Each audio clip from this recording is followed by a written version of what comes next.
Baik, pada pertemuan kali ini, rancangan kota, kita akan bahas mengenai karakter kota. Bahwa setiap kota itu memang unik, ya, berbeda. Karena ya sebagaimana sektor tergantung lokasinya, tempatnya, budayanya.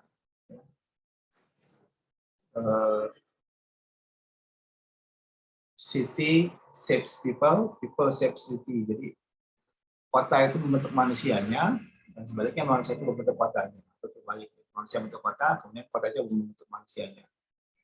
Makanya gerakan universalism, ya, yang semua bangunan sama di semua tempat, itu sebenarnya agak kontraproduktif, ya, karena dia menegasikan atau menghilangkan keunikan dari tiap-tiap tempat. Jadi, kalau kita bicara dengan karakter kota, itu yang membedakan tiap kota dengan kota lainnya, mulai dari grid, bentukan jalan, bentukan bangunan, terus penempatan bangunan-bangunan publik seperti apa, ya. Terus posisinya. Babilonia abad 6 sebelum Masehi itu adalah sungai. Terus pembangunannya dia grid seperti ini, ya. Terus zigurat atau tempelnya, ya, tempat ibadahnya ya kayak gini, kayak benteng. Ini berkaitan erat dengan budayanya, cara mereka sosialisasi, ya, sistem keagamaannya. Mungkin ada pernah lihat bangunan seperti ini di film-film tentang kolosal, tentang zaman-zaman dulu, ya, bagaimana terjadi upacara penyembahan, misalnya Dewa Matahari, misalnya upacara untuk memberikan sesembahan kepada yang mereka anggap zat yang lebih tinggi, atau kalau kita bilangnya itu Tuhannya mereka, ya.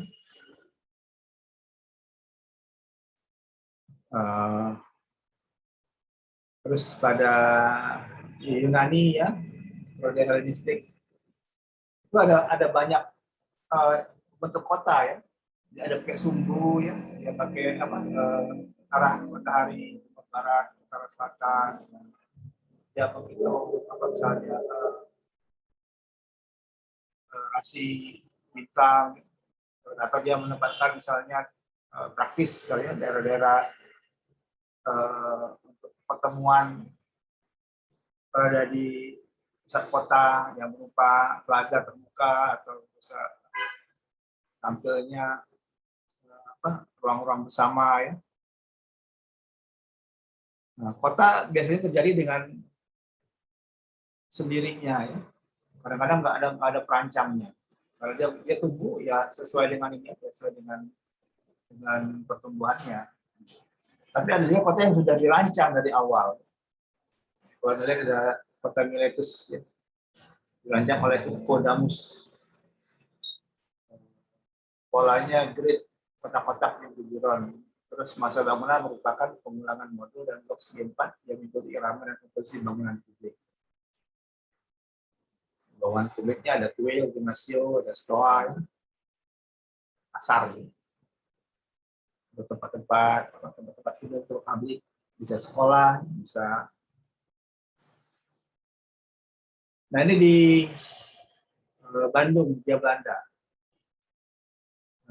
Dulu Bandung itu kan diarahkan menjadi tempat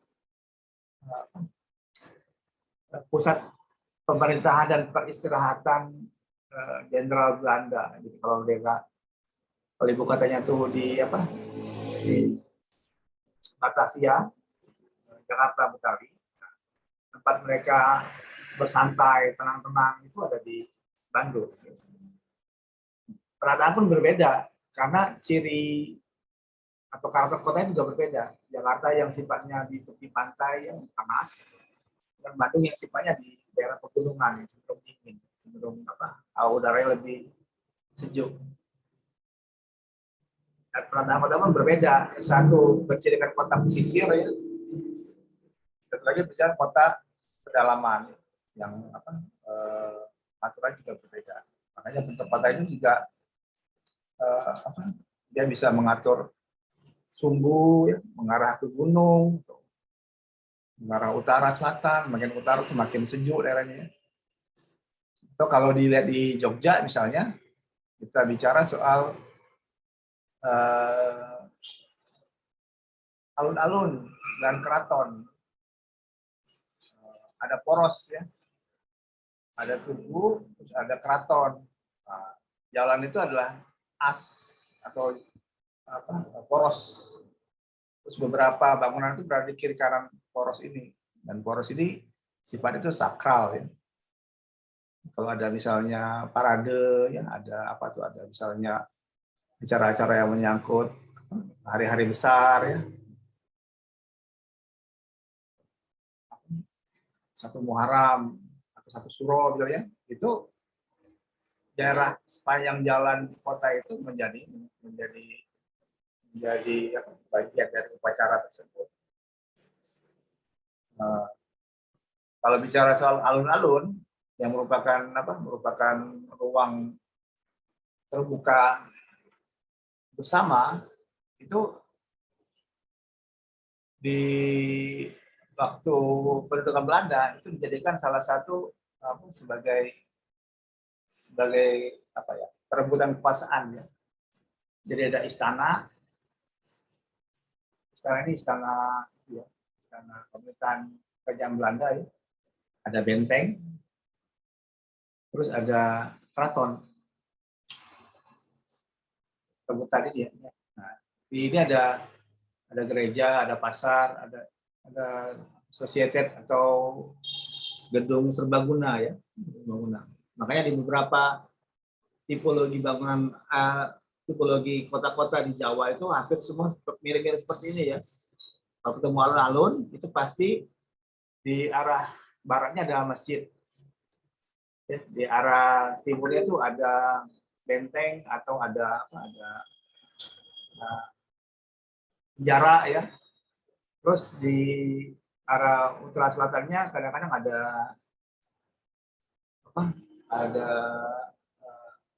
bangunan-bangunan hiburan ya. Ada bioskop, ada pasar di utara selatan. Ini menjadi tipologi. Jadi kalau misalnya Anda jalan-jalan di daerah kota Jawa itu mungkin ketemu pola yang sama ya. Kalau ada alun-alun pasti sana ada pasar. Sebelah pasar pasti ada penjara, atau ada sebelah penjara nanti ada bangunan pemerintahan Belanda misalnya. Atau kadang-kadang ada kantor pos ya. Dan itu menjadi berlaku dan hampir sama ya di beberapa kota tipologi ya, terutama yang jajahan ini ya, kota besar di zaman Belanda ya. Nah, kota itu seperti organisme hidup ya. Saya bahas sebelumnya bahwa kota itu tumbuh, berkembang, besar, jaya, mencapai puncak kejayaannya, tapi kemudian dia akan turun dan bisa mati, bisa ditinggalkan. Tergantung dari bagaimana pengelolaan kota tersebut. Dan kota itu karena dia sifatnya tidak pernah berhenti ya, dia berhenti kalau dia mati ya. Makanya dia akan selalu berevolusi ya, selalu tumbuh. Anda lihat saja Palembang itu kan dia membesar wilayahnya, melebar ya, meluas ya, ke utara, selatan, timur, barat, dan muncul kota-kota baru ya, dan kota-kota kabupaten pun juga kadang-kadang bertambah ya, terjadi perluasan baik secara politis nambah ya, ataupun baik secara ekonomis, muncul pecahan kota-kota baru. Nah, jadi kalau kita lihat mulai dari sebesar ini punya kotanya, meluas seperti ini, terus sampai dengan akhirnya sebesar ini, dan akan terus tumbuh. Oke.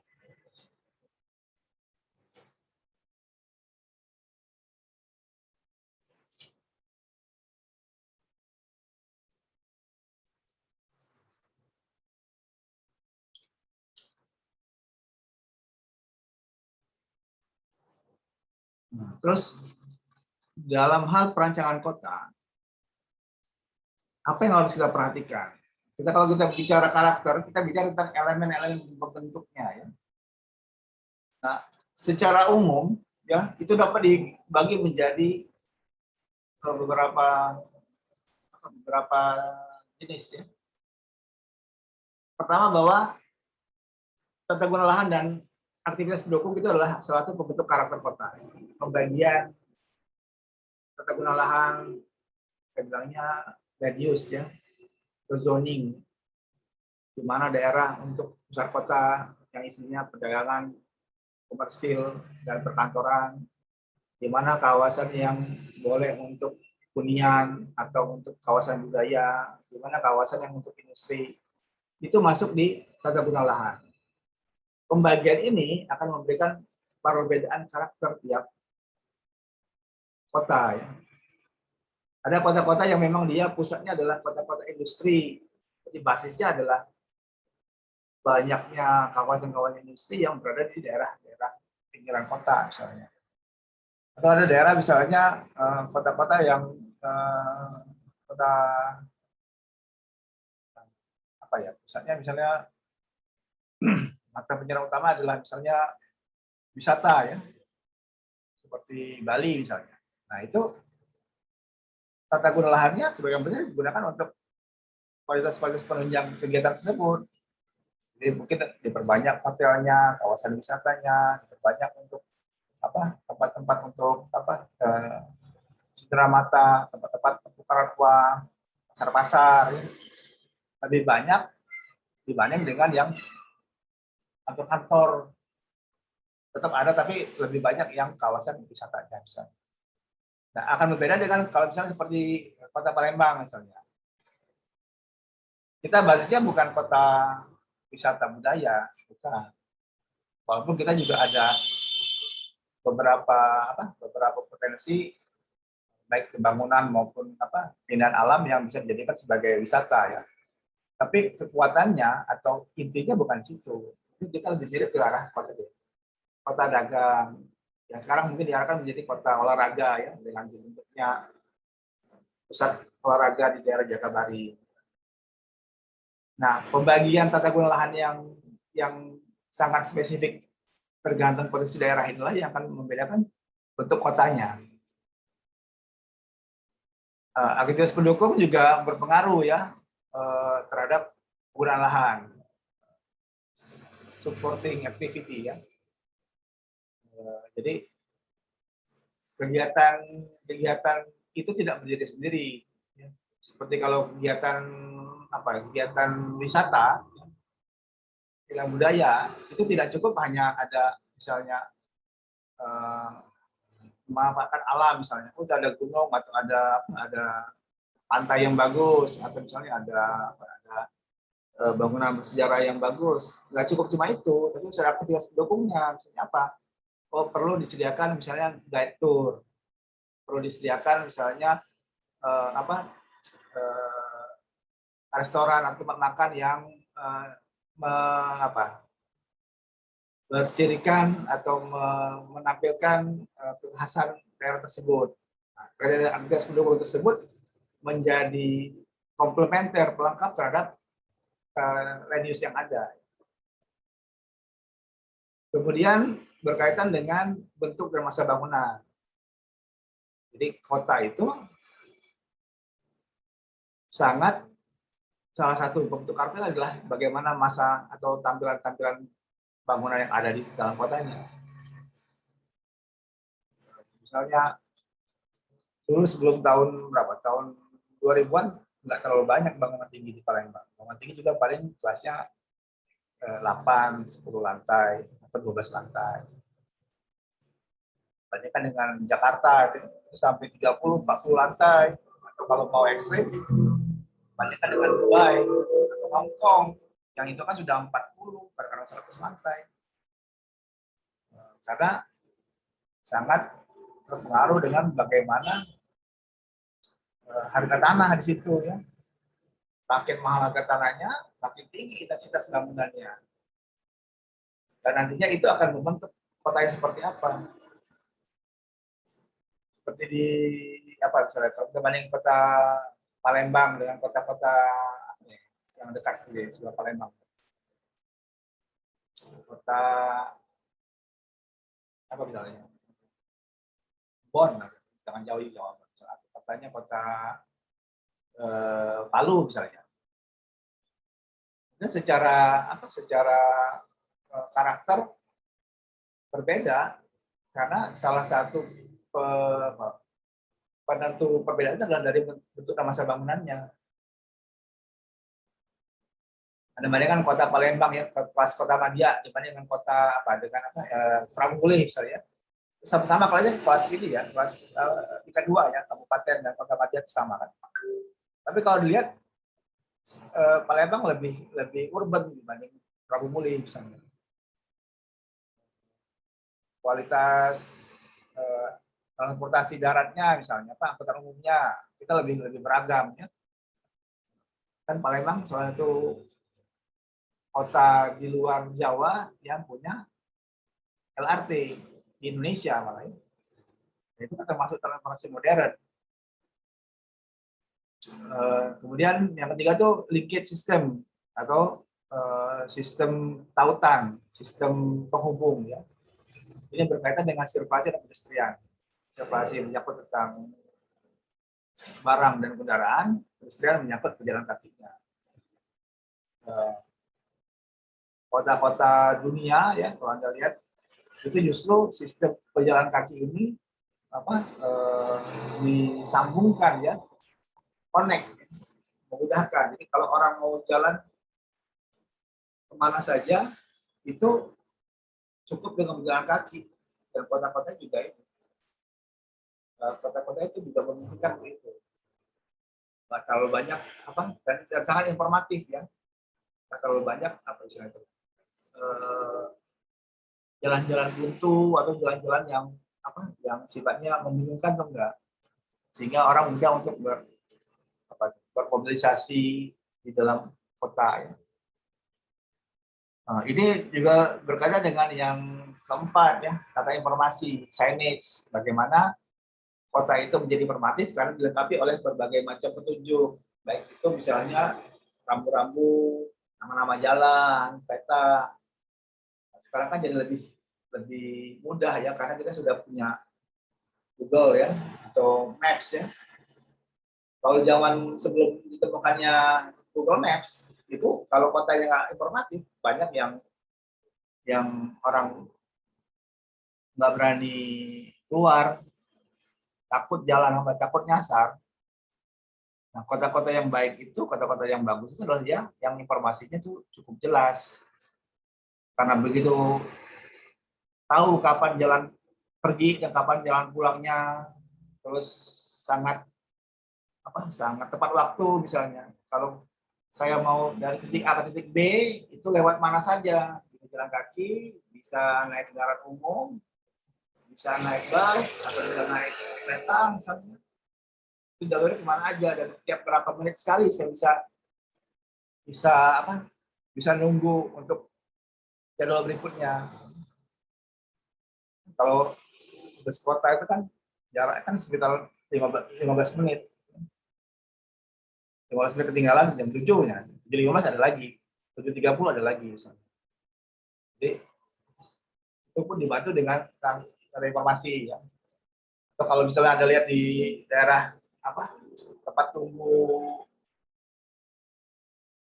bus kota ya, tempat tunggu kendaraan umum, itu ada rute-rutenya. Kalau mau dari titik A ke titik B itu lewat apa bisa ya. Nah, kemudian yang kelima berkaitan dengan preservasi dan konservasi. Bagaimana bangunan itu dijaga, dikelola dan ditingkatkan kembali. Karena sesuai dengan perubahan zaman, kadang-kadang bangunan itu menjadi obsolete ya, menjadi tidak tepat guna lagi. Nah, kasusnya misalnya Benteng Kota Besar. Dulu kan digunakan untuk sarana pertahanan terhadap Belanda. Dulu kan ceritanya adalah Belanda naik kapal Belanda itu terus untuk menahan meriam meriam tempurnya itu dibangunlah dinding benteng itu yang tebal yang sampai berapa tuh? Sampai 2-3 meter tebalnya itu. Jadi walaupun ditembakkan peluru meriam itu nggak roboh. Tapi kalau sekarang kan sudah nggak up to date lagi, orang nggak guna itu benteng kalau prinsipnya sebagai pertahanan. Kadang orang udah pakai nuklir. Kalau ditembakkan nuklir bukan cuma benteng, satu Palembang nih hancur semua. Jadi sudah nggak tepat lagi ininya si fungsinya. Nah sekarang dalam kaitannya dengan konservasi, kira-kira dijadikan apa tuh bangunan-bangunan yang lama yang tadinya nggak terpakai lagi itu. Jadi kita pikirnya tidak harus bongkar bangun baru, karena bangunan benteng itu walaupun dia tidak berfungsi lagi seperti dulunya, tapi dia kan memiliki peran sejarah membentuk kota. Oh, kota Palembang itu dulunya ada benteng loh. Dulu terjadi pertempuran dengan Belanda di benteng itu, bahwa dalam benteng itu dulu ada kerajaannya, ada kesultanan atau segala macam. Itu kan adalah memori atau jati diri atau penanda bahwa ada sejarah yang harus dijaga, dipertahankan. Tidak dengan mudah menghancurkan bangun baru, tapi bagaimana memanfaatkan yang lama sehingga dia tetap up to date, tetap bisa berguna bagi kebutuhan sekarang. Itu ada di konservasi dan konservasi. Nah, kalau kita bicara tentang masing-masing karakter, masing-masing elemen, ya, tata guna lahan analisis dan pendukung aktivitas support itu bicara soal micro land use, ya. Jadi peruntukan penggunaan ruang atau lahan pada satu tempat secara langsung sesuaikan dengan masalah-masalah yang terkait dan bagaimana seharusnya suatu daerah dan suatu dikembangkan. Ini sangat erat kaitannya dengan apakah suatu fungsi bangunan itu mengikuti perkembangan zaman. Saya pernah bahas tentang misalnya daerah Kamang Iwa ya, yang dulunya itu daerah rumah-rumah villa ya, rumah-rumah pejabat untuk beristirahat, tapi sekarang udah dijual perorangan, udah menjadi milik pribadi. Sebagian yang ada yang sudah berubah fungsi menjadi kafe, restoran, tempat misalnya ada hotel. Jadi fungsi lamanya sebagai pemukiman itu sudah berubah. Nah, bagaimana dengan kondisi yang sekarang? Apakah harus diadakan perubahan peruntukan? Atau tetap? Atau bagaimana cara meningkatkannya? Itu harus selalu terus-menerus direview ya. Karena kaitannya nanti dengan dampaknya terhadap kota secara keseluruhan. Kemudian masalah zoning, itu perangkat kendali fisik spasial dan kepala kebijakan. Jadi, misalkan peruntukan lahan, intensitas bangunan. Apakah boleh misalnya daerah Kamang Iwa itu yang tadinya cuma bangunan sekitar 1-2 lantai, itu dibuat bangunan setinggi 10 lantai. Boleh nggak? Apakah cuma sebagian saja yang melihat fungsinya? Karena nanti itu akan merubah wajah kota secara keseluruhan. Terus penempatan setback bangunan mundur atau misalnya ini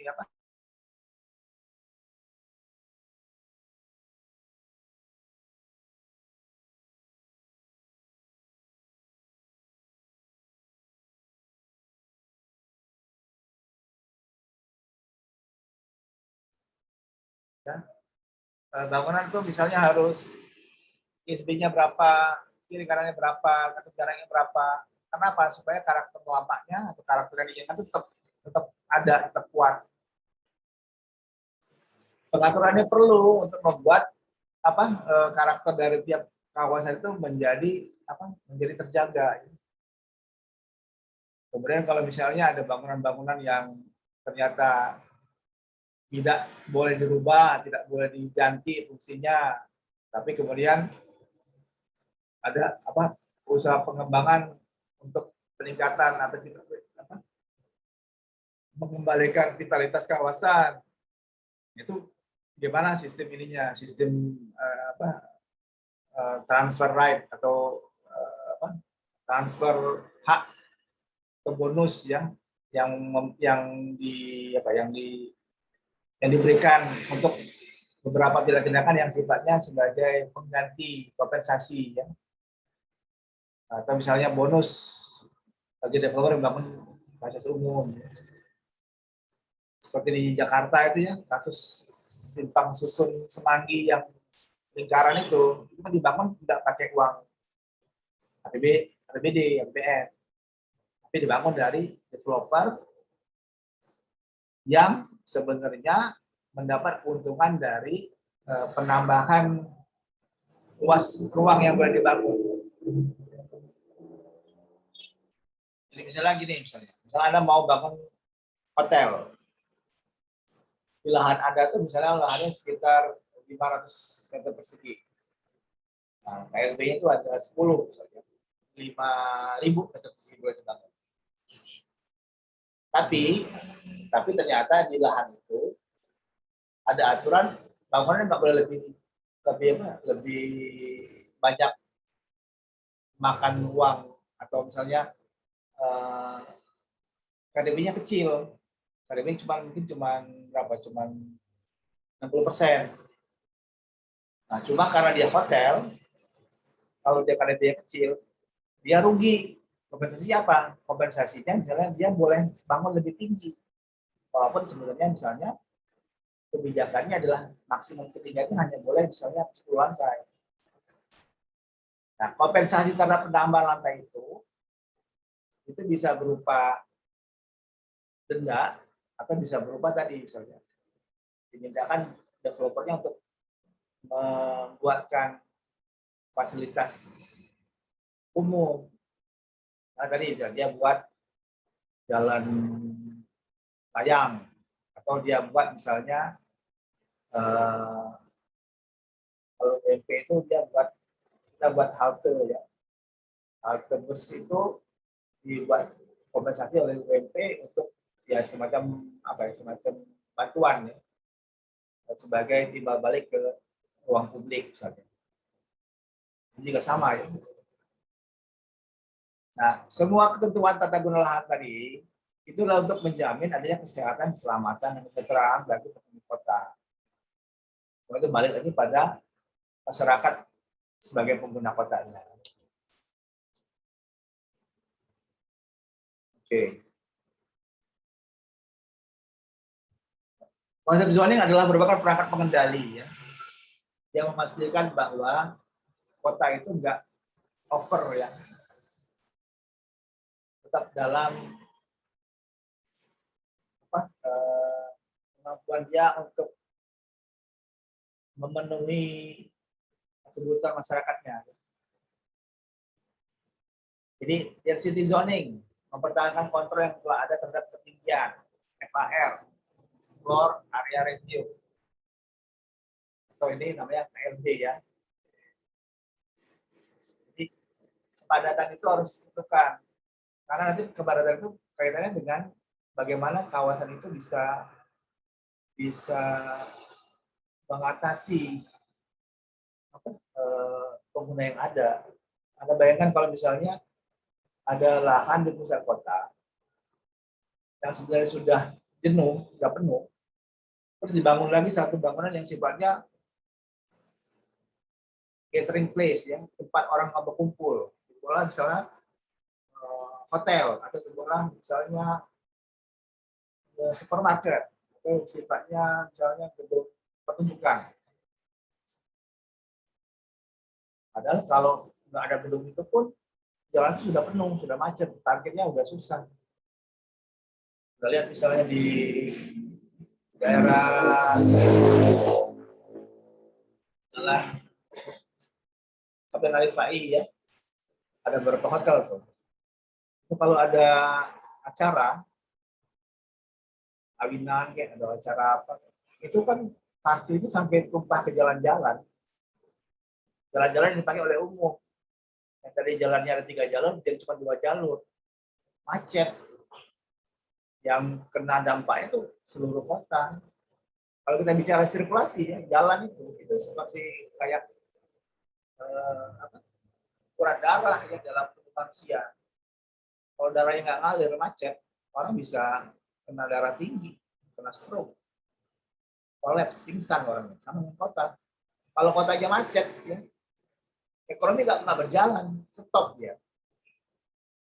Makanya dulu Jakarta kan pernah dinobatkan menjadi salah satu kota yang memiliki kemacetan yang parah, sama kayak Bangkok ya, atau India, yang mana jarak tempuh rata-rata orang yang menggunakan jalan itu jarak waktu terbuangnya itu sekitar 4-5 jam waktu tempuh perjalanan. Jadi kalau misalnya saya ke kantor nih masuk jam 8 ya, saya harus berangkat jam 5 supaya sampai di rumah jam 8. Kalau saya berangkat jam 6, saya masih terlambat, nyampe jam 10. Nah, spare dari jam 8 ke jam 5 itu sudah 3 jam. Nanti pulangnya juga sama. Kalau saya pulang jam 5, saya nggak bisa pulang jam 5 karena saya akan macet. Saya harus pulang jam 7 biar nyampe di rumah nggak kena macet. Nah, jadi density zoning itu untuk mempertahankan kontrol yang telah ada. Jangan sampai bangunan itu menjadi overuse, terlalu banyak.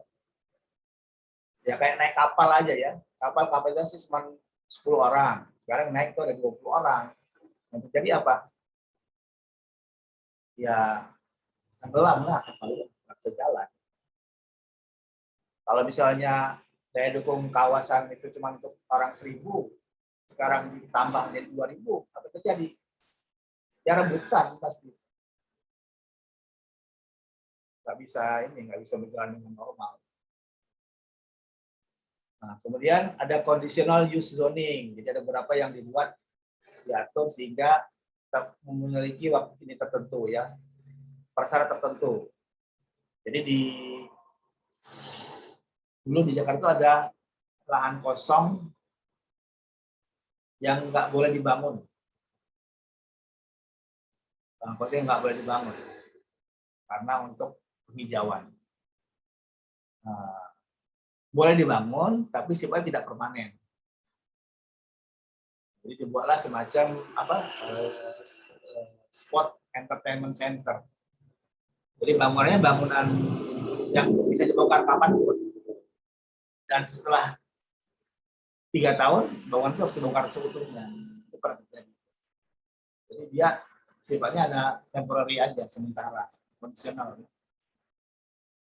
Terus ada impact zoning, ada percentage zoning, ada bonus dan insentif. Jadi bisa saja suatu kawasan, misalnya kayak kasusnya Cinde, misalnya kasus Cinde ya. Kasus Cinde itu misalnya dia nggak boleh dibangun ya. Tapi developer sudah beli tanah di situ. Cuman dia nggak boleh dibongkar bangunannya. Karena aturannya bangunan skala budaya adalah bangunan Cinde itu nggak boleh diapa-apain. Harus tetap seperti itulah, cuma 2 lantai aja. Padahal developer yang sudah beli tanah itu, dia pengen merubah menjadi bangunan mixed use 10 lantai. Gimana caranya? Kan nggak bisa.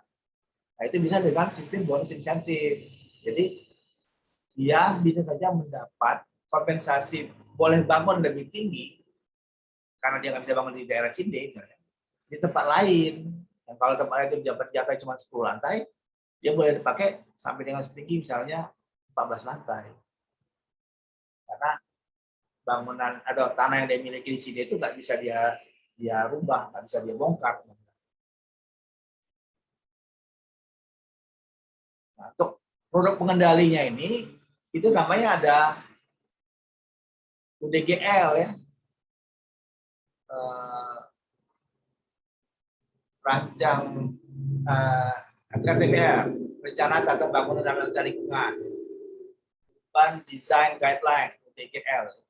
Jadi semacam prescriptive guidelines, yaitu berupa pengaturan dan petunjuk menyangkut persyaratan bangunan, baik itu building coverage, besarnya penutup bangunan, KLB ya, atau area ratio yang diperlukan di kawasan tertentu.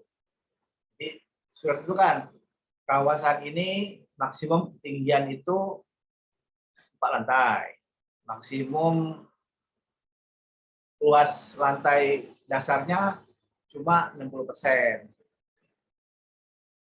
Jadi dia memberikan aturan preskriptif yang harus diikuti. Atau bisa juga sifatnya adalah performance guidelines. Jadi yang ditimbulkan pada kriteria desain dengan mengaplikasikan pedoman standar pada lokasi tertentu tanpa mengikuti kesamaan bentuk. Jadi misalnya bentuknya harus mengikuti kaidah gedung bangunan hijau. Apa misalnya? Oh, harus ada ruang terbuka hijau tahan resapan maksimal 20%. Bagaimana dia mengaturnya ya terserah, nggak diatur intinya. Tapi acuan 20%-nya harus diikuti. Nah, terus ada ketentuan zoning yang meliputi peruntukan lahan untuk hunian, lahan untuk hunian. Ada misalnya adalah BRT ya, bangunan rumah tinggal, atau non BRT, non bangunan rumah tinggal.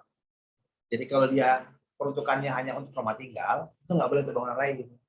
Ada mau bangun pasar itu nggak bisa, ada mau bangun sekolah itu nggak bisa. Tapi kalau untuk bangunan lahan-lahan dengan ketentuan untuk non bangunan rumah tinggal, itu boleh apapun kecuali rumah tinggal.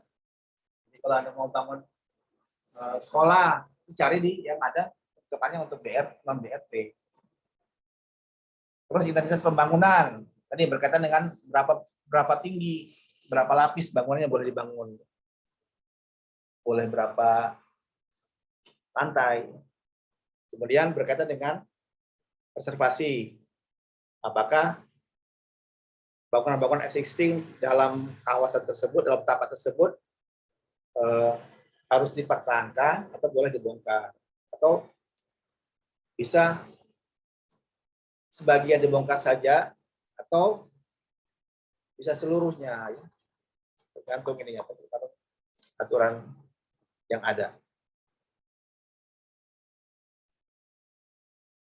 Nah, ada namanya mixed use. Jadi zaman dulu kota-kota itu diatur oleh land use, oleh orang-orang planologi ya, planning, yang misalkan secara 2 dimensi pengaturan kawasan peruntukan lahan atau zoning untuk misalnya kawasan industri di daerah pikiran, daerah perumahan dipisahkan dengan daerah pertokoan dan perdagangan, daerah rekreasi bergabung dengan daerah pertokoan misalnya. Karena pembagian secara 2 dimensi itu mengakibatkan kota-kota itu menjadi jadi kalau pagi itu kotanya penuh, ramai karena orang berangkat kerja dari rumah ke kantor. Tapi kalau sore hari kotanya sepi, kosong karena orang pulang dari kerja ke rumah. Nah, di kota-kota di Amerika hal ini terjadi, malah sumber kriminal ya. Makanya banyak orang tinggal di namanya suburbs, ya. Suburban. Orang-orang kaya tinggalnya di suburban, orang-orang menengah sama orang-orang berpenghasilan rendah tinggalnya di kota. Jadi kalau pagi suburbannya rumah-rumah itu sepi, kosong. Karena orang-orangnya bekerja di kota. Begitu sore atau begitu weekend, waktu libur, kotanya kosong karena orang-orang pada istirahat di rumah. Nah, antisipasinya adalah dengan melakukan rancangan tidak lagi 2 dimensi, tapi sudah 3 dimensi. Ya. Jadi bangunan itu, kawasan itu tidak hanya satu peruntukan, tapi sudah mix, campuran. Nah, tantangan perkotaan masa depan menuntut efisiensi dan rasionalisasi sumber daya lahan kota. Pemanfaatan tata guna lahan atau land use yang menggabungkan usaha, rekreasi, belanja, tempat tinggal dalam satu kawasan. Sehingga memberikan keuntungan karena saling berdekatan dan mengurangi jumlah perjalanan. Jadi sekarang kalau Anda lihat ada banyak bangunan yang sifatnya mixed use. Lantai pertama misalnya dia untuk pertokoan. Sampai 4 lantai ketinggiannya.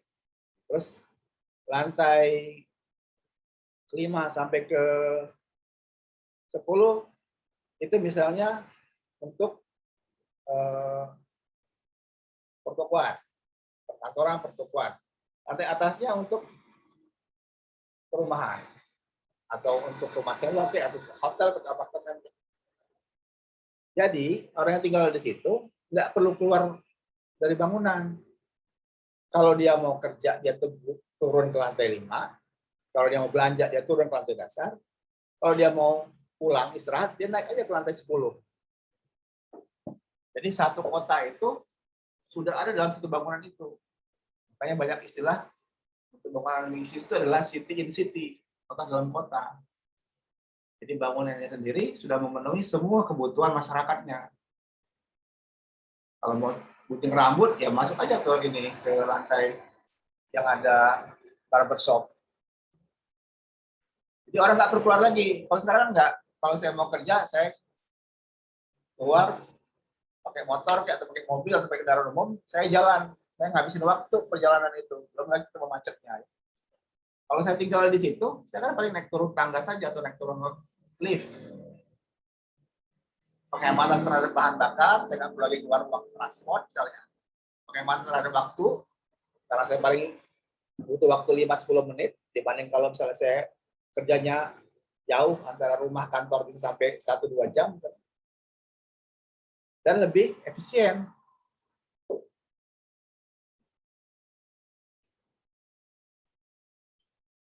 Nah, intensitas pembangunan juga berkaitan dengan mixed use tadi ya. Jadi intensitas pembangunan dimaksudkan untuk menetapkan seberapa besar volume kegiatan yang diperanakan dari berbagai jenis peruntukan atau floor area restrict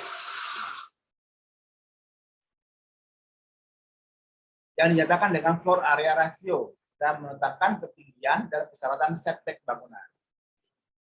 Jadi kalau bangunan ada makin tinggi, setbacknya makin besar karena harus memberikan ruang cahaya dan ruang udara ke bangunan di bawahnya. Ketetapan mengenai ambang dasar volume bangunan dinyatakan dengan FAR, floor area ratio, dan ketinggian bangunan. Jadi dijadikan dasar dalam mengevaluasi rencana pembangunan mekanisme perizinan dalam suatu land use zone. Jadi makin intens, makin banyak fungsi dalam satu bangunan, itu akan membuat dia akan semakin tinggi bangunannya dan semakin kecil ininya tapak bangunannya.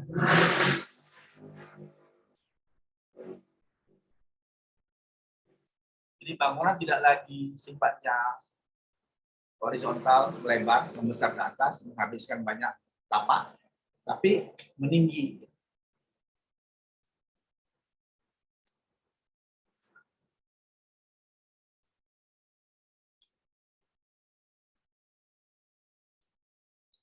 Oke.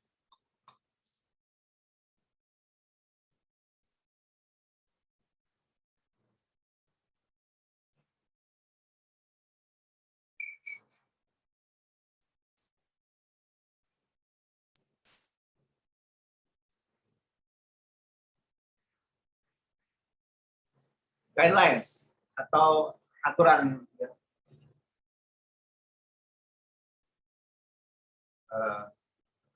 Pembatasan desain melalui pengambilan zoning pada satu setting lingkungan untuk mendapatkan kesesuaian visual dengan tetap menyerahkan kualitas dan inovasi pada tangan arsitek. Jadi Yang namanya kaidah itu dia hanya mengatur aturan secara umum. Sedangkan aturan khususnya itu diserahkan kepada kreativitas arsiteknya. Jadi nggak perlu ditakutkan bahwa nanti si arsiteknya nggak bisa kreatif, enggak. Dia hanya mengatur aturan umum saja.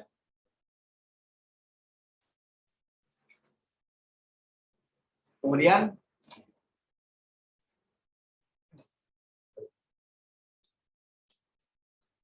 bentar ya.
Oke.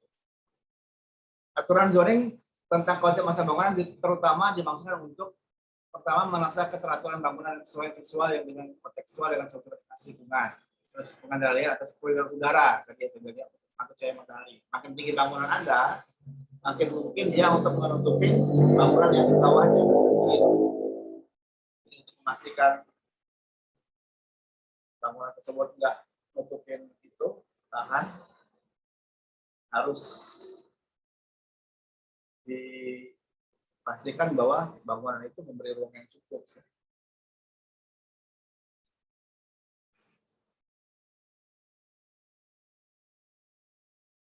Terus upload bangunan atau building envelope untuk memberikan panduan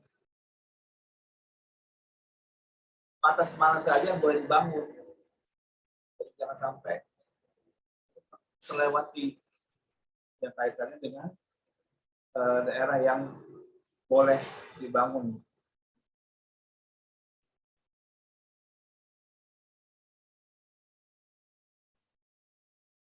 Dan ada maksimum pembangunan.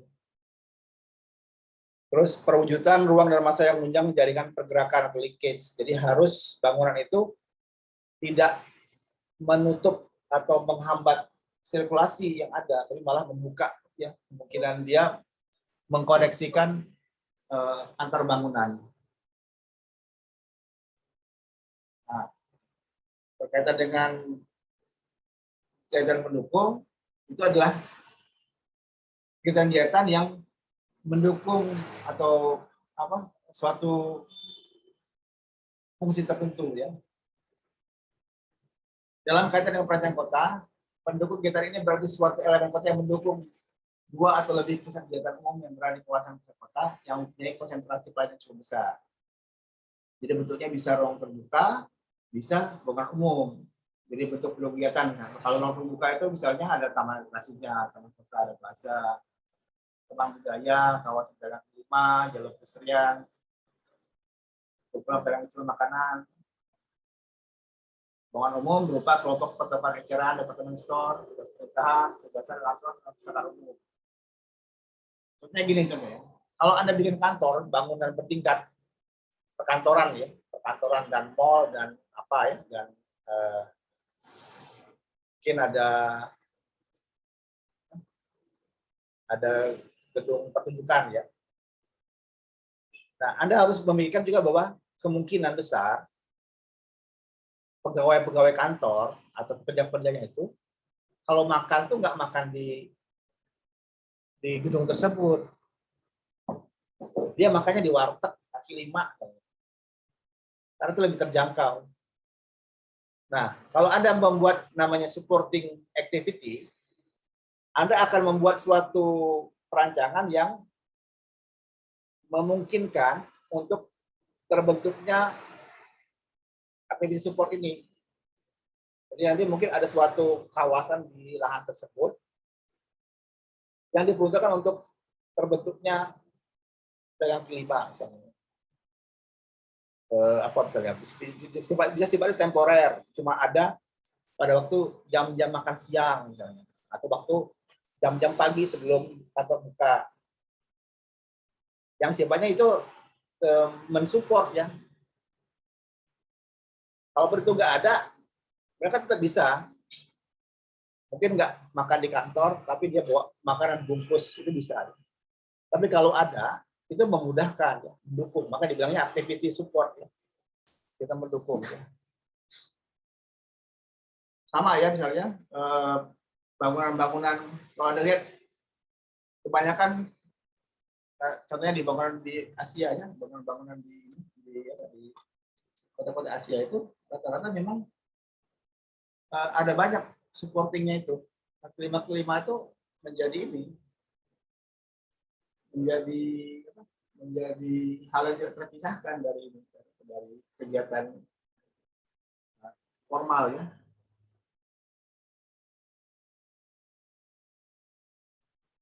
Oke.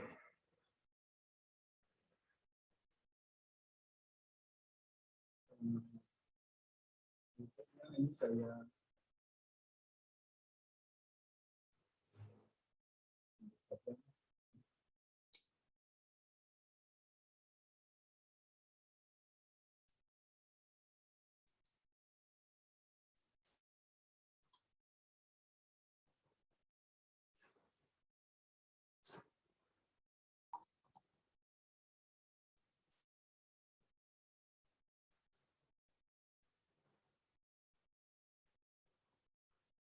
oke. Nah, bentuk dan masa bangunan ya. Nah, bentuk masa bangunan ini berkaitan dengan aspek fisik bentuknya, ya, ketinggian, mundur, terus coverage-nya. Makin tinggi bangunan, makin mundur bangunan, makin masif bangunan itu berpengaruh. Coverage itu kalau dia kaca semua dengan kalau dia solid semua, misalnya di marmer semua, itu akan beda efeknya. Dan berkaitan juga dengan penampilan fisik ya. Berjalan makin gemuk, makin gendut, akan berpengaruh terhadap bagaimana ruang itu dinikmati. Material, warna, tekstur, terlalu shiny, terlalu mengkilat, terlalu mencolok dengan yang dia dull ya.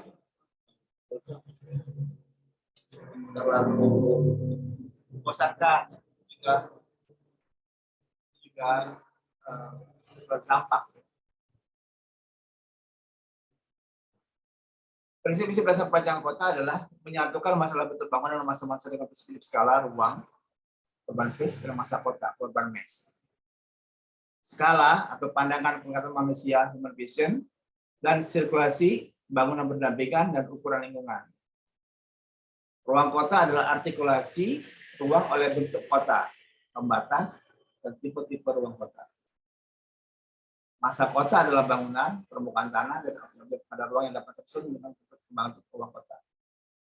Jadi banyak yang menganggap bahwa urban design perancangan kota itu bukan hanya merancang bangunan seperti arsitekturnya, tapi merancang bangunan di luar arsitekturnya.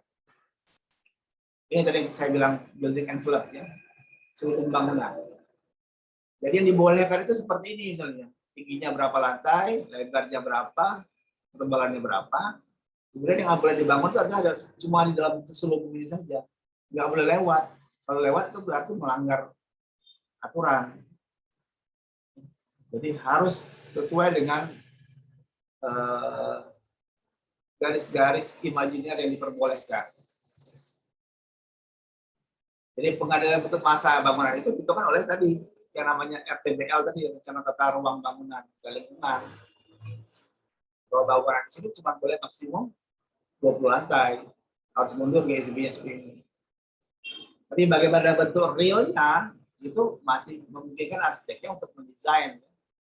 di kafling yang dia miliki. Jadi ketinggian bangunan, penutup tapak atau surface coverage dari bicara dengan BCR ya, berapa luas tapak maksimum yang bolehkan untuk di tapak tersebut. Sisanya untuk ruang terbuka hijau, untuk resapan. Ya. Terus pemunduran muka bangunan, ini juga berkaitan dengan jarak depan, kiri, kanan, belakang. Kalau dia bangunan tunggal, berapa jaraknya dengan tangganya, kalau dia bangunan dempet, itu berapa jaraknya. Itu berkaitan dengan cahaya dan matahari dan angin. Terus penampilannya, bisa konteks, bisa kontras. Konteks itu maksudnya sesuai dengan lingkungannya. Kontras itu bisa sangat berbeda, ya, unik. Kalau konteksnya misalnya kalau yang lainnya warna putih, nah kita mungkin warnanya itu abu-abu sedikit. Tetap berbeda, tapi hampir mirip dengan lingkungan sekitarnya. Tapi kalau kontras itu berbeda sama sekali. Yang lainnya putih, kita hitam. Yang lainnya kecil, kita tinggi sendiri, besar sendiri. Yang lainnya cuma 2 lantai, kita 10 lantai. Itu kontras. Nah, kemudian ada namanya bangunan gedung hijau, ya, green building, ya, di mana bangunan tersebut, apalagi kalau sekarang ya di Indonesia sekarang sudah mulai diterapkan prinsip dasar bangunan gedung hijau, terutama itu di daerah perkotaan, yang sifatnya memanfaatkan sumber daya energi itu seefisien mungkin. Jadi air hujan itu bisa dipakai untuk menyiram tanaman atau untuk bersihin kendaraan, mobil ya. Kemudian air buangannya itu diolah lagi sebelum dibuang.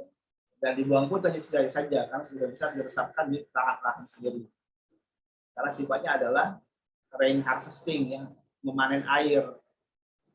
Air itu kalau bisa nggak keluar lagi dari lahan itu. Jadi nggak dibuang ke riau kota, tapi habis di lahannya sendiri. Karena kalau dibuang ada kemungkinan itu akan menambah debit air untuk banjir. Terus kalau bisa misalnya listrik itu pakai sistem fotovoltaik atau memanfaatkan sinar matahari sebagai sumber energi. Jadi penggunaan PLN sendiri kecil, nggak banyak. Untuk yang sifatnya emergensi, ya. Backup itu bisa pakai yang namanya sistem sumber energi matahari, ya. Kemudian untuk penghawaan itu kalau bisa dia nggak pakai sistem AC misalnya. Nanti kalau di bangunan hijau itu nanti ada poin-poinnya dinilai. Kalau dia memenuhi syarat-syarat tertentu, dia nanti bernilai dia bisa green building, nilainya itu gold atau bronze atau silver, ya.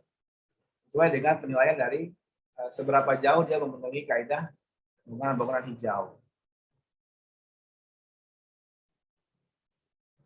Nah, perangkat pengendalian bangunan itu bisa tadi ya, KLB, KDB, GSB. Untuk mengendalikan kecepatan bangunan, mengendalikan jenis peruntukan lantai dasar, sebagai ruang pergerakan dan sirkulasi, mengendalikan koridor udara, maksudnya cahaya matahari dan sirkulasi udara, koridor visual ya, untuk kenyamanan pandangan dan skala orientasi. Kalau Anda lihat ya, di Palembang itu sekarang karena adanya LRT, itu pandangan visual ke bangunan itu menjadi terhalang. Itu salah satu kerugian ya. Jadi kita nggak bisa menikmati kota secara utuh karena line of sight-nya, pandangan kita tuh terpotong oleh jalur LRT. Yang namanya koridor visual itu menjadi kurang nyaman, ya, terpotong. Ya meskipun ada beberapa yang nggak terlalu pengaruh karena ternyata bangunannya juga nggak terlalu bagus ya. Tapi itu berpengaruh terhadap kota secara keseluruhan.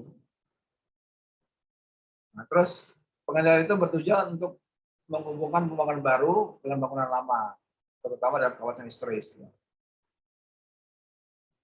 Nah, kontrol cahaya matahari angin itu bertujuan tadi ya untuk memastikan bahwa bangunan di sebelahnya atau sekitarnya itu cukup mendapatkan matahari, udara yang sama. Bayangkan kalau misalnya Anda bangun rumah tinggi sekali ya, tetangga Anda tuh di sebelah Anda tuh karena rumahnya rendah, tutupan dengan cahaya matahari. Nggak pernah bisa jemur pakaian. Kenapa? Karena ketutupan sama bangunan Anda. Matahari yang nggak dapat. Terus ininya juga apa? Efeknya dari sudut pandang misalnya. Rumah jadi sempit, jadi kecil. Karena ternyata kiri kanannya sudah bangun tinggi-tinggi ya. Jadi perangkat pengendali ini bertujuan untuk tadi ya, keamanan, keselamatan dulu, kesehatan dulu, kemudian baru kenyamanan, kemudian baru kemudahan. Memastikan bahwa semua itu berlaku sama bagi setiap penghuni kota.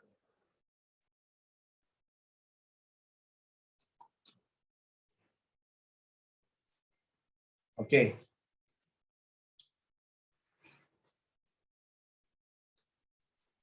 Sampai sini ada yang mau tanyakan? Silakan. Jadi saya sengaja agak dipercepat materinya, biar nanti ada cukup waktu dan bahan untuk mengerjakan tugas. Ada pertanyaan silakan.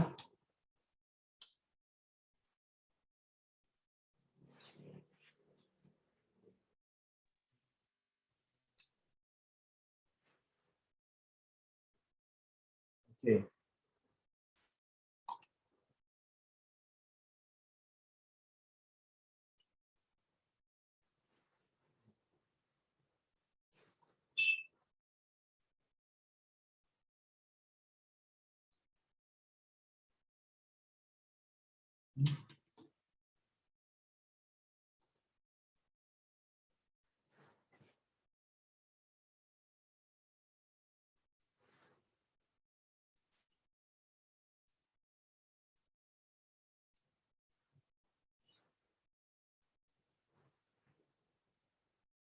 Oke.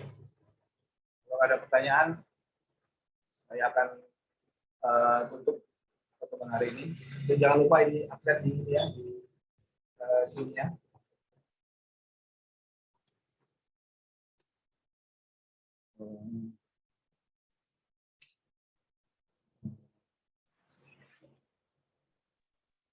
Mohon dinyalakan ininya, nyalakan kameranya.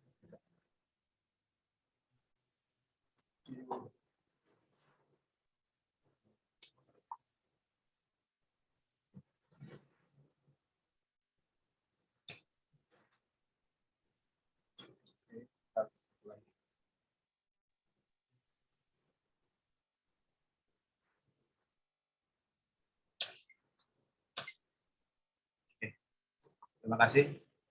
Saya tutup dengan mengucapkan hamdalah. Alhamdulillahirrahmanirrahim. Assalamualaikum warahmatullahi wabarakatuh. Waalaikumsalam warahmatullahi wabarakatuh.